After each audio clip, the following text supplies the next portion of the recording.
Hello everyone, welcome to another video about MS4 program. This time I'm going to deal with a grammar lesson, giving advice and recommendations. You may have noticed that I don't rely too much on the course books. The reason is that I keep looking for contexts that keep my learners motivated. Consistent contexts that they could use out of school. Authentic ones which will keep them learning and using this language, and not only focusing on grammar lessons to get good grades. My objective is to enrich their vocabulary and let them think in English. Let's come back to our lesson. The framework that I'm going to apply for my lesson today is PPU, Presentation, Practice, Use. As you know, this is the framework which is applied for all grammar lessons. The learning objective of my lesson. By the end, the learners will be able to give advice and make recommendations using the imperative.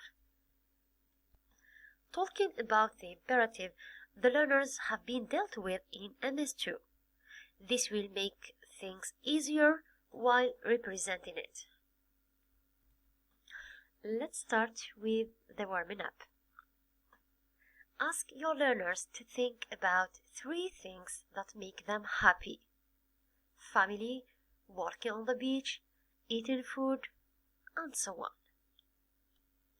If you want to succeed your lesson and get your learning objective, you have to keep your learners motivated and focused. This is done from the first 5 minutes of your lesson. A good warm-up helps your learners to move into a learning frame of mind, where they can effectively focus, relax, participate, and learn. Let's check now the presentation phase. This is a text that I took from Speak Out Elementary English book. I suggest you to work with. It is an authentic context that had positive reactions from my learners. I invite you to listen to the text. 2A. The 7 Secrets of Happiness.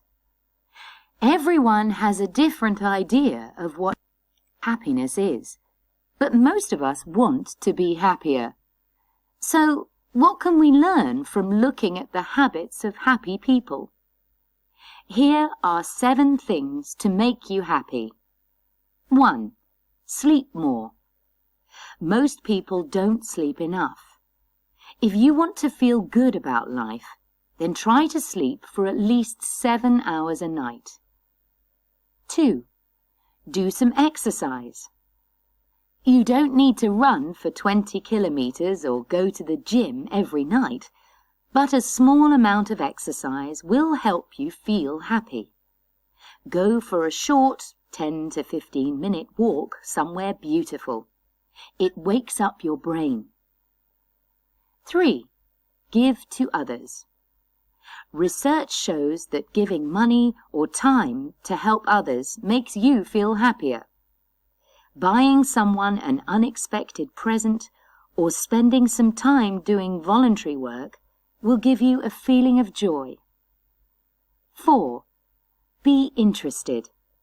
Love what you do and try to learn something new. People who are curious and learn new things experience feelings of satisfaction and happiness. 5. Spend time with family and friends. This is probably the most important thing you can do. People who have a strong network of social relationships are not just happier, they live longer too. 6. Focus on the moment. Try to find opportunities each day to enjoy the small things in life. Spend a little time on your own and just enjoy the moment. 7. Smile. Smile more, even when you're feeling sad. Smiling can actually make you feel better. People who post big smiley photos of themselves on Facebook actually feel happier because they see the photo every day and it reminds them of happy times. After providing your learners with the text, you will interact with them about it in order to prepare them for the coming tasks. Ask them, what is the text about? Which of these things do you already do? Which of the 7 ideas do you think are the most important to you? Finally, ask them if they have any other ideas to include. The second step is eliciting the language form. So, draw a table on the board, write tips to be happy, then ask your learners to pick from the text the 7 tips. After that, you have only to ask them some questions. What do the sentences express? Recommendation or advice? 2. Mention the subject and the verb in each sentence. Your learners will notice that there is no subject in all the sentences. Then ask them what is the form of the verbs in each sentence. They will probably answer the verb stem or the imperative for those who remember this form. Then elicit the negative form of the imperative. Finally, state the rule using a gaps filling activity. To make recommendations or give advice to someone, I can use the imperative, the verb stem plus complement. To form the negative, I use don't plus verb stem plus complement. Time to practice this new language form.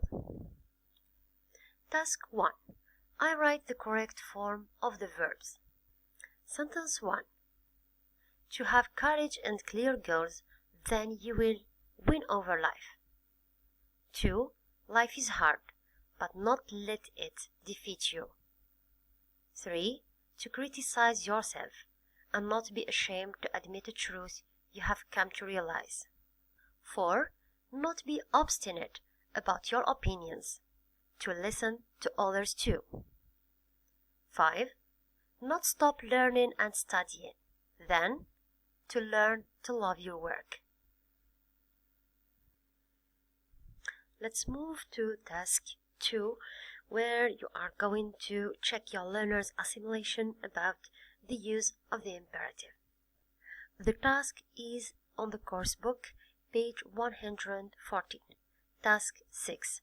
Learners are asked to rewrite all the recommendations in the text. They are written with the modal verb should.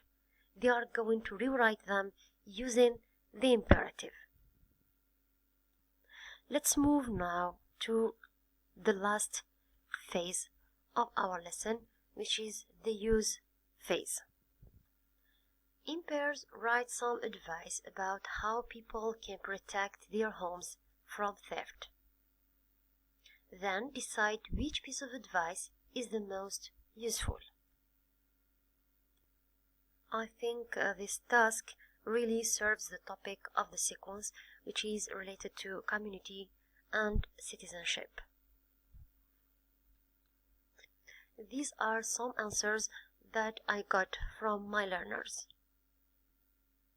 Leave the light on when you're out. Hide your valuable things when you're out. Lock doors and windows before going out. Put in security alarms and cameras. Tell neighbors when you are out. Here we come to the end of our lesson for today. Keep smiling, and as always, if you like the contents of my videos, subscribe, like, comment, and share. See you soon.